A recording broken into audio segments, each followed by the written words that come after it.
প্ৰথমতে ভোগালী বিহুৰ সকলোকে আন্তৰিক শুভেচ্ছা জনাইছোঁ।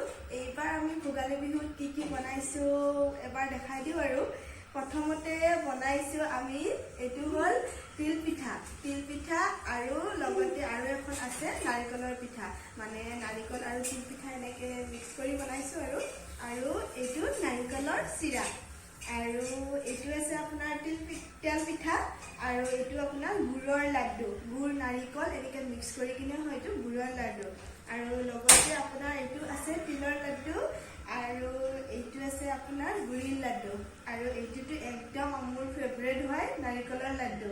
চ' এইখিনি বনাইছোঁ, কিন্তু আৰু বহুত বনাব লাগিছিলে। চুঙা পিঠা এইবাৰ থাকি গ'ল, প্ৰত্যেকবাৰ চুঙা পিঠা বনাওঁ, কিন্তু এইবাৰ চুঙা পিঠা বনোৱা নহ'ল, কাৰণ যোৱাকালি বনাব বিচাৰিছিলোঁ, যোৱাকালি বৰষুণ দি থাকিলে, চ' চুঙা পিঠাটো একেবাৰে বনোৱা নহ'ল আৰু লগতে জামু এনেকৈ বনাওঁ কিবা কিবি, কিন্তু এইবাৰ বনোৱা নহ'ল। তথাপিতো এইখিনি বিহু স্পেচিয়েল আৰু আহিব দেই সকলোৱে আমাৰ তাত বিহু খাবলৈ। হেপী ভোগালী বিহু।